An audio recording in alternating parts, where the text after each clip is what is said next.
Hyundai savu reputāciju lēnā garā ir uzlabojusi jau pēdējos 30 gadus. Tur tauta ir iepazinusi visu kind of labi. Viņiem pat ir sanācis viens ļoti labs dišpārdoklis, saucās Tucsons, vidējā izmēra džipiņš, ģimenē, viss baigi labi. Un tad ir tādi pretstati dišpārdoklim, nezinu īsti pareizo terminu, Kona. Īsti nevar saprast, priekš kam tā mašīna ir domāta, ko ar viņu darīt, kurā izmērā viņa ir, kas viņa tas tāds ir.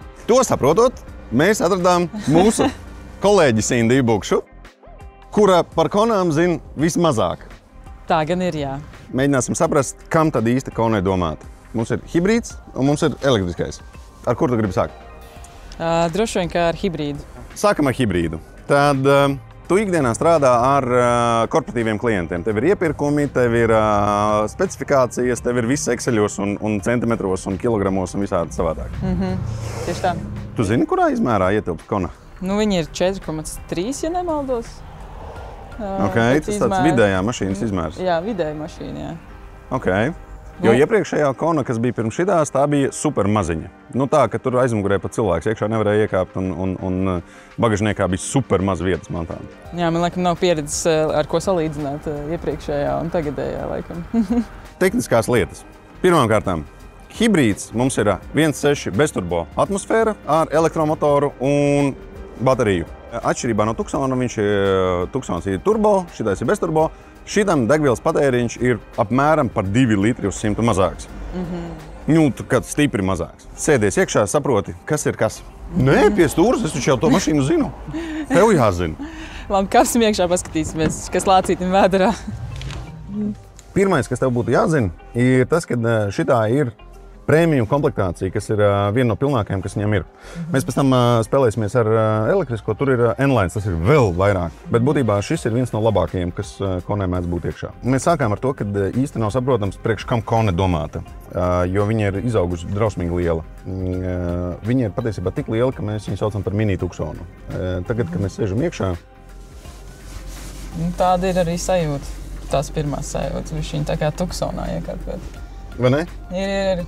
Un neskatoties uz to, ka viņa it kā ir mazā segmenta mašīna, te iekšā ir rīktīgi daudz vietas. Protams, kad no ģimenes neaizbēgsi un Hyundais paliek Hyundais. Viņam tu uzreiz saproti, ka tu esi Hyundajā. Lielais garais panelis ar dubultajiem ekrāniem, stūrīte pa lielam ir tieši tāda pati tā kā Tucsonā, visas pogas, visas pārtējās. Bet šitien ir fetišs tiem cilvēkiem, kuriem šausmīgi patīk spiest pogas, te viņas ir daudz, un te viss pa lielam no tādām ikdienas funkcijām tev ir uz pogām. Klimats tev uz pogām, visi īsceļi tev ir uz pogām, pat sēdekļu apsildes un visi šitie braukšanas režīmi tev ir uz pogām. Jā, jau daudz ražotāji pāriet no pogām uz displeju, kur tikai ir opcijas displejā. Tāpēc šis, teiksim, cilvēkiem, kam nepatīk displeja variants, tad, man liekas, viņiem ļoti labi varētu patikt šis variants ar pogām, kā parasti. Protams, ka viņam ir arī Hyundai Blue Link telefona aplikācijas, un tad bezvadu telefona lādētājs riktīgi foršā ērtā vietā. Svarīgākais, kas tajā visā pasākumā ir, kad Hyundais ir sapratis, ka lietošanai jābūt ir ērtai. Telefons rokām, ekrānā pasaka, es gribu pievienot telefonu. Un telefons vienkārši pats uzreiz saprot visu. Tik vienkārši. Vai es gribu lietot savu Android auto? Jā, es gribu. Un rekur ir. Un gatavs. Yes. Tev ir arī auto holds, tev ir arī aklās zonas, tev ir arī adaptīvs kruīzs, tev ir joslas, tev ir ceļzīmes. Tev pašam patīk tas auto holds? Jā, es esmu milzīgs fans. Man nepatīk. Labi, slēdzam ārā. Man patīk viņu, jā, tiešām nevis tā kā kontrolēt, tādā vārda nozīmē, kā tu to saprati, bet kontrolēt pašai viņu, nevis, ka viņa manā vietā tur bremzē vai pietur kaut ko. Tas man patīk, tā kā, kad ar hibrīdiem vai elektroauto, tu vari diezgan labi manivrēt pa ielām un ātri iespiest grīdu, ātri nobremzēt. Nemainīgā lieta, kas ir hibrīdiem, tas, kad tu šitādā sastrēgumā sēdi, un tev tas viss notiek klusiņā, mierīgi. Tev nav nekāda beigā raustīšanās, tev nav vibrēšanas. Otrs ir tas, ka Konas hibrīds, dēļ tā, ka viņam nav benzīnam tā turbīna, viņš ir super ekonomisks. Mēs kolēģiem savā starpā esam taisījuši sacensības, kurš paņemot mašīnu uz vakaru, var atbraukt atpakaļ mazāku patēriņu. Šobrīd rekordists ir Raimonds, kurš atbrauc atpakaļ 3,4. Wow! Beigām tas nebija tā kā uz 2 kilometru braucienu. Jā. Tā kā, bet normāli ikdienā ar šito hibrīdu tu dzīvo kaut kur starp 4,5 un 5 litri uz 100. Es, piemēram, esmu no tām braucējiem, kam patīk tā kā tieši tad, kad ir, teiksim, zaļā gaisma, tad arī braukt, nevis tur ilgi domāt. Tāpēc veidojas, man liekas, arī sastrēgumu, un tieši ar šādiem automobīļiem var normāli arī uzsākt to braukšanu un apstāties tieši tajā laikā, kad vajag. Man patīk ātrums, man patīk laiku ekonomēt, būt laikā. Man patīk arī mašīnas, kas var labi uzsākt un arī braukt arī kopumā diezgan ātri, dinamiski. Man ļoti patīk stūra, tas noteikti no Hyundaiiem. Es nezinu, kāpēc viņi ļoti ērti liekas. Kā braukšanā vispār kā tādā, un tāda patīkama arī, es nezinu, kas tas tā rāda, vai tas ir... Nu, visi to sauc par rādu, bet tur govs tūmā nav bijuši. Nu skaidrs. Viena no Konas stiprajām pusēm audio sistēmas, ir audio sistēmas, un tad tur kāds uzraksta Harman Kardon, kāds uzraksta Bose, kāds uzraksta vēl kaut ko JBL, un vēl Konas variantā, tad, kad ir ielikta šitā Bose sistēma, viņi skan riktīgi labi. Nu tā, ka... Jā. Tagad var just. Vai ne? Tev nepatīk josla asistents, tāpēc, ka viņš tev traucē tavai kontrolē. Jā, atkal. Izslēdzām, ceļa zīme brīdinājumu, izslēdzām. Ļoti labi. Un sporta režīmā pamēģinājām, pa bedrēnām ielām pabraucām. Diezgan arī laba dinamika braukšanas. Teiksim, ka viņš tā laidani pa tām bedrēm. Jā. Es vēl nevaru beigt priecāties par to, ka neskatoties to, ka Kona ir visiem saprotams kā mazs auto, man te ir reāli ērti. Es esmu ar savu 1,90 m, mierīgi izsēdies, izgulēs, viss labi. Es to nenosauktu par mazu auto. Vai ne? Galīgi nav maziņš. Nu, realistiski izsakoties ar šito mašīnu kā hibrīds, viņa ir ļoti izteikti tāds ikdienas braucamais. Nu, paskaidroju. Iedomājies to brīdi, kad ģimene tev ir, divi mazie tev ir, un tev ikdienas sastāvdaļa ir vienkārši vizināties no mājām uz vienu skolu, otru skolu, dārziņu, veikalu, darbu, ofisu, vēl kaut kur. Un tev svarīgākais ir tas, lai tev pirmkārtām tas ir ērti, otrām kārtām pēc iespējas lētāk. Jā. Un šodien tas izpildās. Vai tev varēja gribēties labāku uzrāvienu? Jā, varēja, bet hei, benzīns, elektro, vai šitais te hibrīds. Tev ir ļoti mazs patēriņš, un ja gadījumā tev pēkšņi pamosties un vajag šodien uz alūksni un apakaļ, tad lūdzu ielej bāku un brauc. Tev tiešām tev patēriņi ļoti maziņi. Un tagad būs jautrākais, tāpēc, kad neskatoties uz to, ka Kona ir tāda pati, tur atkal pilnīgi cits dzīvnieks. Ok, hibrīds done, elektro, Jā, elektro. Es tev aizmirsu tur parādīt, iekārtojies te pie stūres. Viens no iemesliem, kāpēc mēs viņu saucam par mini tuksonu, viņam ir reāli daudz vietas aizmugurē. Neizsaka sakot, es mierīgi varu aiz viņas sēdēt, izkāpt, iekāpt. Man pat ir apsildāmi krēsli tur aizmugurē. Laipni lūgtum sportiskajā N-Line Konā. To uzreiz var pateikt, pēc dažiem dizaina elementiem. Jā, un tev ir sarkanās kontrastu šuvītes. Uzreiz, plus 15 zirgi, jā. Cerams. Un melnie griesti un pusādas alkantāra sēdeklīši un perforētā stūrīte. Jā, man ļoti patīk. Redzi, kā man acis iedegās jau. Piesprādzējies tikai. Es saprotu, ka manai drošībai tas ir vairāk. Svarīgākais, kas tev par šito būtu jāzina, pirmkārtām, kā mēs jau braucam? Es te meklēju sporta režīmu. Tu viņu atradi? Es viņu atradu un es braucu. Wow, ok. Tā tad bišķi citi uzrāvieni šai mašīnai, ja? Jo, ok. Jā, šī man patīk. Jā, es varbūt šoreiz atstāšu to ceļazīmu brīdinājumu. Nē, slēdz ārā.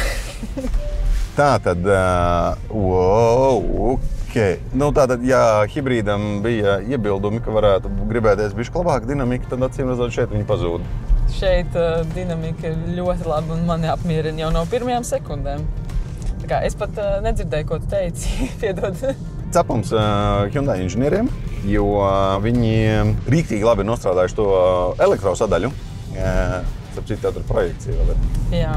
Šitā viena no retajām mašīnām, kur tad, kad elektrika datu lapā raksta, kad nobraucamais range ir 500 ar kaut ko kilometri, šeit iegābjot mašīnā, tu tiešām arī vari redzēt, ka viņš to parāda, ka atsevišķos momentos, ok, ir tiešām tie 500 km ir sasniedzami. Es saprotu, tu esi sporta režīmā, tev nekas vairāk neinteresē. Piedod, es esmu savā sporta režīmā un es nedzirdu, kas apkārt notiek. Ok. Smējos vispār par tām kontrastu šuvītēm, bet izskatās, ka viņas tiešām piedod bišķi pie dinamikas. Nu, tā izskatās. Man zin kā, tu iekāpi iekšā, tu jau iekāpi ar to sajūtu. Un tā pirmā sajūta jau ir tas sportiskais režīms. Un ja vēl tu vari iespiest grīdā, kā saka, tad vispār... Un viņam parādās pamatojums. Jā. Un tāpēc arī es biju ļoti jau patīkami satraukti par to, ka tas būs elektriskais un viņš noteikti būs dinamiskāks, ātrāks un man patīkamāks braukšanai. Ok, hibrīdam ar elektrisko, kā es iepriekš teicu, viņi ir divi pilnīgi dažādi dzīvnieki. Viņi izskatās identiski, bet viņi uzvedās dažādi. Ja mēs par to hibrīdu runājam, ka tas ir tāds skulrun mašīna, šitais īsti nav tāda sajūta, ka viņš būtu skulrunam. Ar viņu var to darīt, bet viņš ir tikpat liels, viņā tikpat daudz vietas iekšā ir. Viņā tikpat ērti braukt, vienkārši viņš visu laiku ļauj tev uzskriet. Jā, šis pēc sajūtām neliekas tāds, varbūt tieši tas skulrun. Bet viņš vairāk tās es esmu pie stūris, es tur braucu no punkta A uz punktu B, bet es daudz patīkamāk to varu izbaudīt. Šeit neliekas, ka es braucu vest bērnu uz pulciņu vai uz kādu nodarbību, bet šeit ir mazliet sādāk tāda ceļa, ka es braucu uz kaut kādu treniņu, pati uz savu treniņu, teiksim, vai kaut kur tā. Te man liekas, ka ja tu viņu izņem no tā sporta režīma un atgriezies normālajā. Kā man patīk tas... Man nepatīk to redzēt, ka es atgriežos normālajā. Faini, šeit ņem apakaļ to sportu. Kamēr tu veda bērnus un citus dvēseles, tikmēr tu vari braukt pilnīgi mierīgi normālajā režīmā un viss ir kārtībā. Un tiklīdz kā tu viņš izlādē ārā un sāc braukt pati ar sevi, tad es tā saprotu, sporta režīms un all the way. Vai tev jebkādā formā interesē tas, ka viņi tur ir efektīvi un elektriski un kā viņi lādējās? Nē. Nē, nu labi, pastāst. Kā viņa, cik daudz viņi var nobraukt, teiksim, kilometrāžu ziņā, to tu minēji vai tajā brīdī neklausījos? Fine. Ja tu visu laiku nespēlējies ar sporta režīmu, tad pilsētā tu diezgan mierīgi, bez lielas domāšanas aizbrauksi ar vienu uzlādi pāri pa 500 km. Tiklīdz kā apstākļi pasliktinās vai sporta režīms parādās vairāk, tad tie kilometri nokrītās. Vissliktākajā scenārijā, tad, kad ir īsi braucieni, augsts laiks, sporta režīms un visādas citas lietas, ar vienu pilnu uzlādi tu nenobrauksi mazāk pār 250 km. Tas ir diezgan labi priekš elektroauto. Tas ir ļoti labi. Tas nozīmē, ka viņam gan tā baterija dzēsējās, gan viņa sildās. Viņai starp citu atsevišķi sildītājs tikai priekš baterijas ir. Viņai arī visi siltumsūkņi ir. Viņa ir riktīgi efektīva mašīna. Kā ar uzlādi, cik, teiksim, ja mēs braucam ikdienā ļoti daudz, ne sporta režīmu, bet normālajā, cik reizes būtu jālādē optimāli, nedēļas laikā vai pat nav jālādē vienreiz nedēļas, es pat nezinu, tā kā pilsētā dzīvojot. Tur ir šī ziņā nekas daudz neatšķirās no citām elektromašīnām. Rekomendētājs lietojamais diapazons baterijai ir ne mazāk par 20% un ne vairāk par 80%. Tas nozīmē, ka tu vienreiz viņu uzlādē līdz 80%, brauc, kamēr sasniedz savus 20%, un atkal uzlādē līdz 80% un atkal brauc līdz 20%. Ja tu ja tu ikdienā lieto tās ātrās uzlādes, viņam ir tā 800 voltu baterijas sistēma. Parasti visām elektromašīnām 400 voltu, šitam ir 800 voltu Hyundai. Tas nozīmē, ka, kad pieslēdzies pie ātrā lādētāja, tad viņš kā sāk ātri lādētāji, viņš visu laiku arī ātri lādē. Un tie ātrumi ir lieli. Cik ilgā laikā? Tu tagad ar visu sporta režīmu pa pilsētu brauc ar 18,4 kWh uz 100. Ātrie lādētāji lādē šito mašīnu, ja es pareizi atceros, kaut kādi 150 kWh. Tas nozīmē, ka burtiski 6 minūšu laikā dabūs elektrību priekš 100 km. Tas ir ļoti ātri. Vai ne? Tiešā vārda nozīmē, šī mašīna ir ātra. Jā. Ja tava ikdiena ir regulāri ar kaut kādiem gariem braucieniem, tad piestājot pie kaut kāda 100-150 kW publiskā lādētāja, tu burtiski kaut kādās 15-20 minūtēs tu būsi dabūjis pietiekami elektrību, lai mauktu tālāk. Izdzer savu kafiju, aizies. Kamēr tu aizies uz tualeti, kamēr paņemsi savu bulciņu un atnāks apakaļ izlasīs vienu e-pastu, tu jau brauksi. Tas ir ļoti ērti, jo bieži cilvēkiem ir tas priekšstats, ka ar elektroauto ir grūti tur braukt tālus gabalus un vēl lādēt viņu pa ceļam. Jā. Tad šajā gadījumā tas nav jādara ilgi, vienkārši piestāj, izdzer kafiju, aizies tualeti, kā saka, un viss jau varētu ko braukt tālāk. Šovasar es esmu dzirdējis ļoti daudz pieredzes stāstu no cilvēkiem, kas ar elektromašīnām ir braukuši arī Eiropas braucienos. Tur ir pāris atklāsmes, kas viņiem visiem ir tā kā vienojušas, ka pirmkārtām Baltijas mērogā mums par cik ir līdzīgi operatori visās valstīs, tur visādi Eleporti, Enefiti, Elektrum un vispārējie. Tu pa lielam ar vienu savu aplikāciju var izbraukāt visu Baltiju diezgan mierīgi. Polijā tur sākās cita operatora un tur paliek dārgāk. Bet nav tā, ka ar elektromašīnu vairāk tu nevari nekur tālu aizbraukt. Tu vari un viss ir kārtībā. Man liekas, ka tas stereotips ir jau salauzts jau kādu laiku, jā, ka tas var... Pagaid, netraucē dīvāni ekspertiem. Protams, tādi atradīsies, jo man arī cilvēki apkārt esmu dzirdējuši, kā viņi stāsta, elektroauto, taču kā tu to aizbrauks kaut kur ar viņu tālāk. Mēs ikdienā darbojamies un strādājam ar mašīnām, mēs viņām pievēršam lielu uzmanību. Bet nospiedošais vairums cilvēku ikdienā vienkārši reizi 3, 4, 5 gados padomā par mašīnu, izvēlās, nopērk, un pēc tam viņi grib, lai viņiem tā mašīna vienkārši atvieglo ikdienu. Viņi negrib par viņu domāt, viņi tam nepievērš uzmanību. Varbūt ir kaut kādi brīži, kad tu tur paspēlējies sporta režīmu, visādi savādāk, vienkārši brauc ar viņu. Tāpēc, man liekas, tai domu apjomam, kas ir iegājis tanī, lai tā mašīna būtu ērti lietojama, ir nozīme. Un šeit, man liekas, tas labi sanācis. Es varu tam tikai piekrist. Viņa ir ļoti ērta, parocīga, un, manuprāt, par to nav jādomā pēc tam, nezinu, kas notiekās, ko gribās mainīt.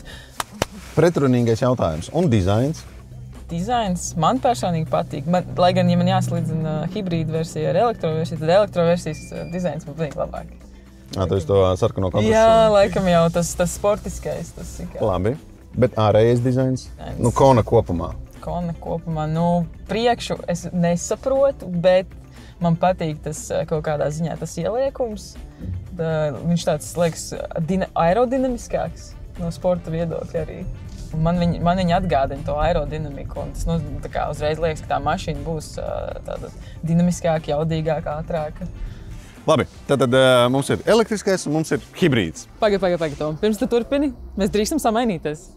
Man liekas, samainīties? Man piestāv vairāk tomēr sporta versija elektriskais. Tev vairāk hibrīds, lai paliek, jā? Vai paldies tev? Es saprotu, ka izbraukšana tev patika. Jā, es esmu vairāk šajā pusē tad. Fine, labi. Tātad mums ir elektriskais. Tieši tā. Un mums ir hibrīds. Elektriskais, sportiskais, jā. Tu zini, ka tādu pašu komplektāciju var dabūt arī šeit? Zinu, bet man vairāk patika šis. Tu vienkārši pavilkies uz dinamiku. Laikam, jā. Starp citu, tai sportiskajai versijai arī visas tās ārkas un visas tur ir nokrāsos tādā pašā krāsā. Šitan viss vēl joprojām melns. Pat es piekrītu, ka tas ir smukāk. Jā. Bet šis ir lētāk. Bet šis ir ātrāks un dinamiskāks. Atgriežoties pie sākotnējā jautājuma, tātad, kur tad īsti ir vieta konai? Tātad, tu saki, ka tad, kad tu esi uztaisījis ģimeni un bērnus vispārējo, tur ir tuksons. Tas ir ģimenes auto. Jā. Un pirms tam, līdz 30, kamēr tu vēl baudi savu dzīvi, šitā ir mašīna priekš jauniešiem. Jā, tā var teikt, jā. Un tas, kuram vajag dinamiku, kur ir zilie numuriņi, tas, kuram vajag ekonomiju, kur ir hibrīds. Jā, tieši tā. Okay. Tu sakopoji manas domas. Paldies! Tu man ļoti palīdzēji šodien. Vismaz būs skaidrs, uz ko tālāk tēmēt. Pabeidzot par šito visu tēmu. Abas versijas mums ir noliktavā un daudz. Abām versijām ir ļoti labas akcijas cenas šobrīd. Gan hibrīdiem ir atlaides, gan elektromašīnām ir atlaides. Viņas ir pieejamas ātri, dažādās versijās. Nākat, pamēģinat, pastīsimies, kurā frontē jūs iekrītat. Vai tanī sportiskajā vai ekonomiskajā. Autobus Adona Biķernieks 145 Rīga. Karoči, viss gatavs. Tad mazais spīdīgi no zāles. Ejam, brauc.